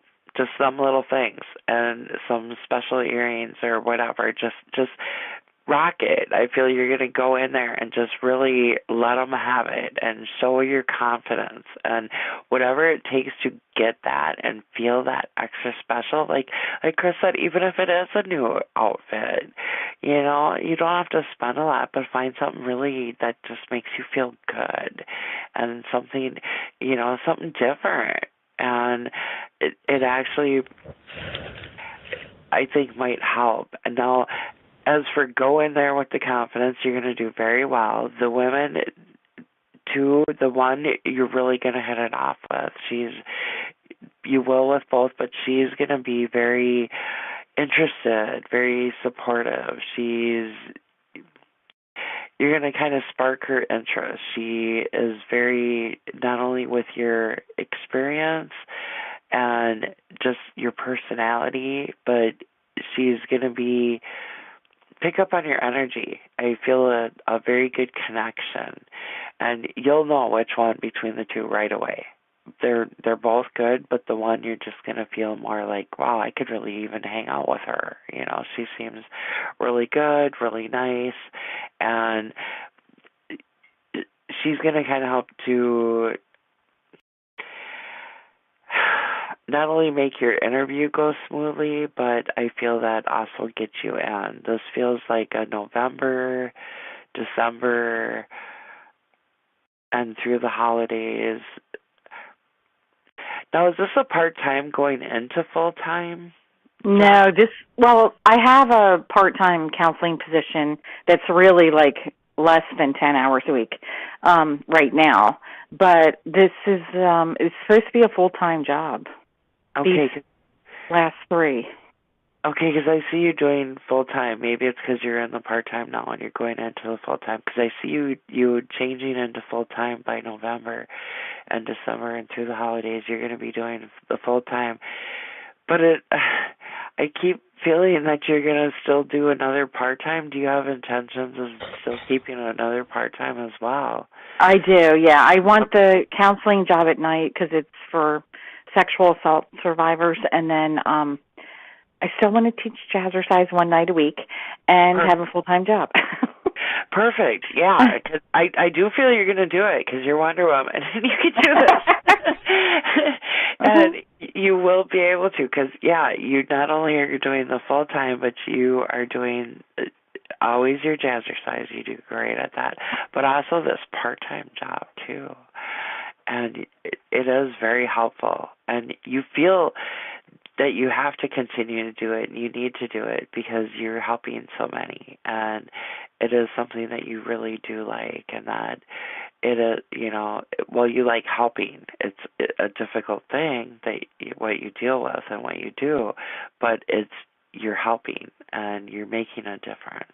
And so that's what keeps you going, because even as many hours and as tired and as hard as it can be, it's so beneficial because you see the results and you see what a difference you're making. And so that is good, and it is a very good, not only an opportunity for you, but also to help others in so many ways. So it's a wonderful thing, and a very good. So I do encourage to continue to do that. And this other one is going to be a full time. It does feel like this one coming up this next week here. These other 3, no, you said 3 other ones? Well, I had a phone screen that lasted like almost an hour, which is really long for a phone screen. I've never had a phone screen that long. I mean, it was intense. And then, and that was in the hospital system. And then this other one was outpatient community mental health. Okay, because the hospital one, because I remember even quite a while back we talked about, and I do feel a hospital environment, and that one, they're very interested in you, and it feels like you're going to have your pick between that hospital environment and this other one that's coming up this next week, that you're going to be able to kind of pick. And I don't want to lead you either way. I'm going to let you No, lead me. Lead you? Okay, you want me to? Yeah. Okay. Because, all right, then it feels like this one next week, but it also feels like the hospital one is either going to be some part-time hours or working, because somewhere along the line you are going to work in a hospital environment. I see that, and I feel that now for a long time. But and they are very interested, so I do feel that you're going to be able to make your choice. It feels that you're going to be more drawn to this one that's coming up this next week, this interview, and this company. And for some reason, I get like the hours, the benefits. There's long hours, but good hours. I just keep seeing you kind of picking back and forth between the two and making a list, going, but this one next week has I think more. the hospital job has better benefits but lower pay, but more opportunity for advancement once I get licensed. And the other one is like a 5-minute commute. And the hospital isn't that far either. It's like a 20-minute commute. But the one that I have the interview on Wednesday is like a 5-minute commute. And I don't think you're on call, so I think it's like Monday through Friday. So I don't know. Yeah. See, that's why I don't know either, because you're torn. But also that's good though, because you're really thinking it out and you're making an informed decision instead of just saying, okay, throwing it to the wind. I feel you're really making a list and kind of going through, and like you said, the quick commute, but yet this one has more opportunity. And I know for quite a while I've seen the hospital environment, but do you think like you're possibly seeing that because that's like where I originally like really, really wanted to work? And I think I still do, but I don't know. Like, do you pick up on like people's desires versus what you see in the future, or do we screw that up for you? Well, no, and it can change too, but also I pick up both. I pick up what you want and also what you'll probably most likely go into and what you will do. So I can pick up both, and I can pick up when you're torn, and I feel you're very torn and that you're looking at both situations, and that's where I feel that the hospital and you're looking at the education and that, the opportunity, but I feel you're more drawn to this other one next week because of the commute and the work environment. And so one day you may feel one way and then next week it may be something else. So I'll pick up what you're feeling, but also I can pick up what you're feeling down the line too. And the hospital, I don't have an appointment for an in-person interview. The phone screen HR person said she would pass my information along, but I don't know. Like I haven't been asked in for an interview yet. Excuse me. Yeah, well, and I feel that you're going to have your choice, and that that is going to be, even if not now, it will be eventually a hospital environment. I do feel that you're more drawn to this other one that's coming next week. And either way, I definitely get that come November, December, you're into full time and into what you feel is your best situated, because you definitely are going to make a very informed decision. You put a lot of thought into this. I see you really thinking it out, really looking at both sides, and they're both interested, but I feel that this one that you're going to next week is you're more drawn there, but also they're a little more interested and have a little more, as you said, money to offer, and more.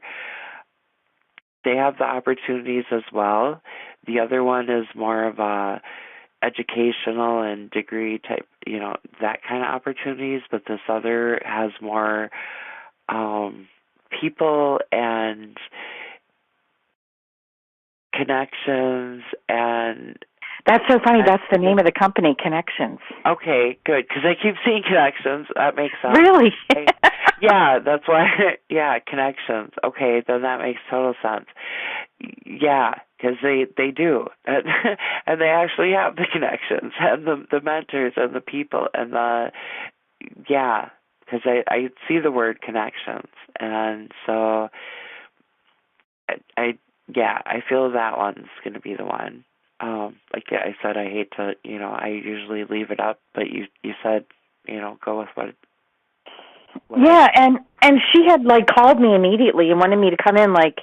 She wanted me to phone screen that day, which I did, and then she wanted me to come in on Friday. I originally talked to her on Wednesday, I think it was, and she said, "Can you come in on Friday?" And because of my schedule, I couldn't.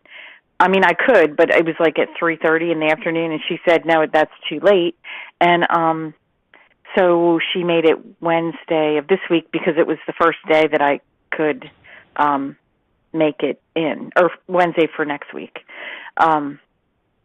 So I feel like they're in a hurry. Most of the time they're not that in a hurry. Yeah, they're very persistent. They're very interested. They want to get you in. They want to get you in for the interview, but also get you in because I do feel they want to get you started and going November, December, through the holidays. Does that look like a good place for me? I know I think they're co-occurring, so these people have drug addiction as well as serious mental illness. Yes. I feel, because like I said, I even seen the word connections. I feel it's a very good place, a very helpful. It's going to be something that you're very good at doing. You make a difference. It's not always an easy job. It's a very it's a very difficult job. What you do in general is very hard, but you're good at it, and you do a very amazing thing for so many people, and you help. And this is a very good outlet, a very good opportunity to shine and to show what you can do and to help so many, because this is kind of your niche.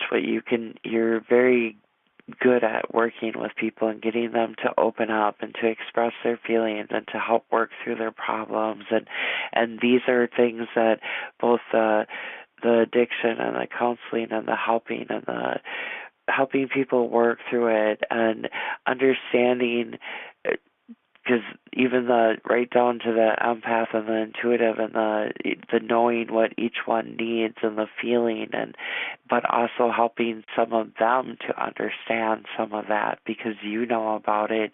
You can help see who is and who needs some help dealing with certain things and how to help them their way, because everyone's different, and you're very good at that and kind of individualizing the treatments and the different things that'll work for each individual person, because there is really, they may have guidelines and they may have set ways and different suggestions, but you're good at going, this is what's going to work for this one and this one and this one, and kind of more specializing and personalizing it, because a lot of times that's very important. Because if you just do just the general or just the basic or textbook or whatever, that may be helpful, but it's not as helpful as what you can do, the individualizing it and getting what each person needs, because that can vary and it can be different, not only in each case, but also at different times. And yeah, I honestly think that people just need two things. They want to be heard, and they want to know that they matter. Exactly. See, there you go. No. They want Tim Hortons coffee and donuts, caffeine, Chardonnay, chocolate, and chocolate, and chili chocolate, and fresh baked bread. Yeah. Screw the rest of it. And a man, you know what I mean? You gotta have that, right? I rent that by the hour or whatever. You know what I mean? Pay by the hour. It's easier that way. Yeah. No, let them buy you the coffee and the blah blah blah blah. If you're gonna, but I'm not like that, you guys. You know that. Right. But anyway, okay, we're gonna wrap it up. So last quickly, finish it up there. All right. Well, thank you, and I'll let you know how it goes. Yeah. I need to be gainfully employed. I'm really sick of going on interviews. I'm like annoyed now when I go into an interview.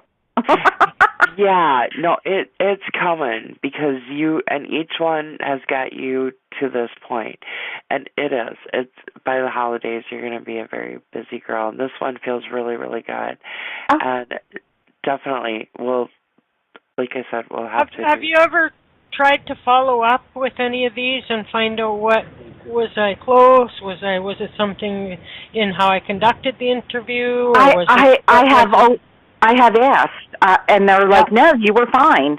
They just, I don't know. Like, I have always asked for feedback. Yeah. In fact, earlier this week, I went on an interview where I had interviewed for this position a year ago. And and she's like, yeah, your resume looks familiar. And I was like, I know, I had met you a year, like, I wasn't, you know. And she's like, yeah, we decided to go with so-and-so, and, you know. And they obviously didn't work out.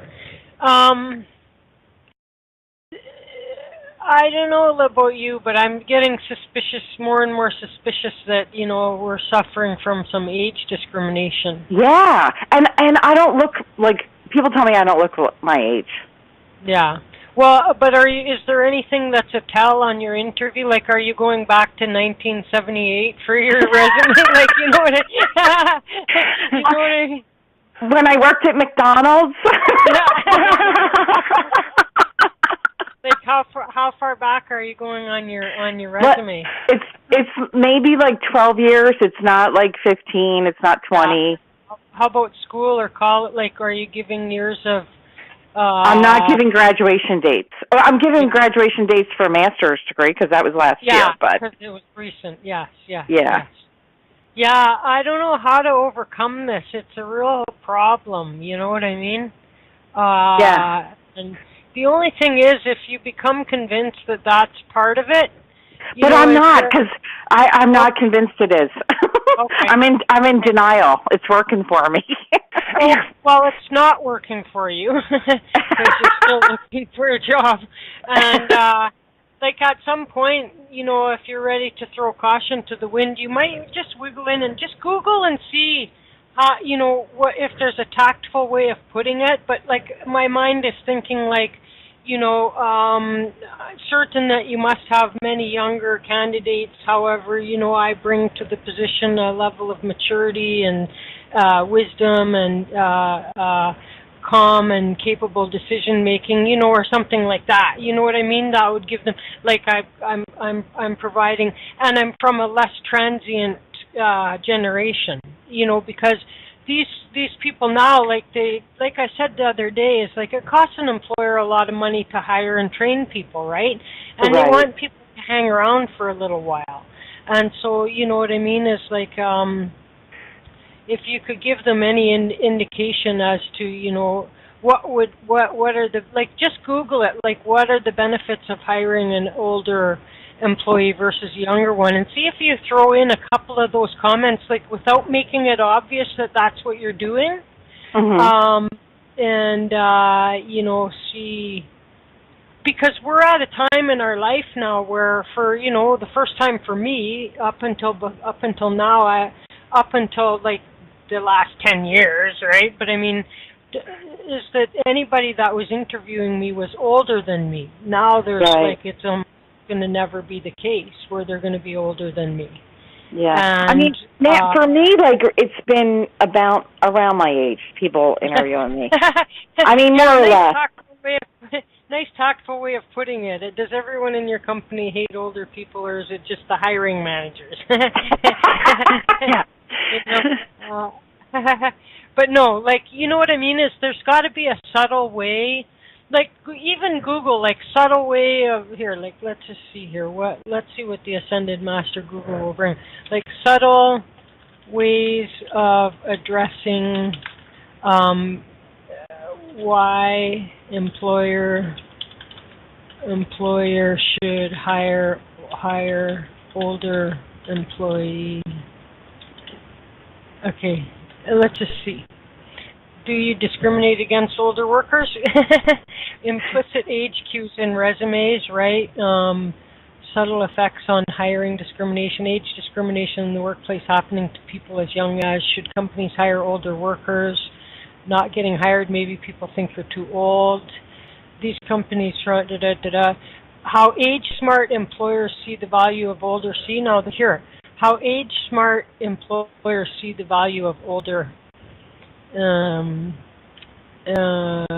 Employers tend to get about. Anyways, you know what I'm getting at, right? Is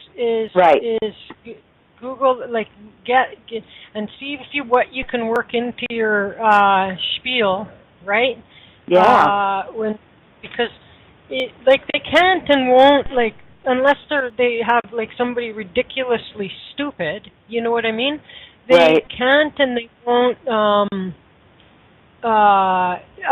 tell you that. You know what I mean? But chances are you're losing out to younger people, not smarter people, not. In my head, I'm 27. No, I know. Until I look in the mirror, like I still like feel like the same old me that doesn't have an age, that feels young. You know what I mean? Yeah. Then when I try to get up from a sitting position, I realize, I am, or when I'm like startled in the mirror at my own reflection, then I'm like, what? That's And like, you know, I don't look all that bad, really, but you know what I mean? But the gray hair kind of gives it away. Although younger people do get gray hair. But you know, my point is that I believe you're losing out to younger people. Not more smart, not more, you know, and like what we need to convey to these employers is that they're getting a level of maturity that gives stability to the workforce. And there's excellence to be had in a diverse team, you know what I mean? And so that we have all kinds of perspectives on that. And so in any job where it's a teamwork involved environment, it's good to have an older person, a younger person, you know, like ethnic people, whatever, you know what I mean? We're getting all of the benefits of everybody's perspective then, and not just a cookie cutter way of everything, right? Right. Okay. Yeah. We're done with you. We're done with you now. Well, Mr. Bojangles wants to say hello and goodbye. Hi, Paul. Miss you. No, Kimber. No. Okay. All right. All right. Well, I'll be in touch. I'll let you know how it goes. Okay. Awesome. All right. Thank you, guys. Okay, take it easy. Thank you. Kimber, all right. Kimber, you can convey all of your feelings and everything telepathically to the pet because we're very good at that. And so you can practice pet telepathy right about now would be good. But no, you did great. You did great. And thanks a billion. We've gone a little bit over. And it's time for me to go and feed my old self, maybe some porridge or something. You know what I mean? Some some porridge will do for the old person. I'm just kidding. So, okay, everybody, now tomorrow we have Hillary here, and so we're back with Hillary Black, and then Monday we have Aaliyah, Tuesday we have Melissa Bruce, Wednesday we have Kathleen Moore. So that's what's coming up. Thank you to the last reasonable man on the face of the earth for gracing us with your presence, for coming and spending time with all of the most unreasonable women on earth, and bringing balance and harmony to us all. And I like your sense of humor, in fact, because that comment that you made about the subtle way of communicating to the employer is beautiful. And so, okay, everybody, we're going to be out of here. And Kimber, thank you very much again. We'll see you soon. Good luck with all your moving and everything that you're doing. And take it easy, okay? Thank you. Thank you so very much. Thanks, guys. Take care. So, thanks, everyone. Thank you.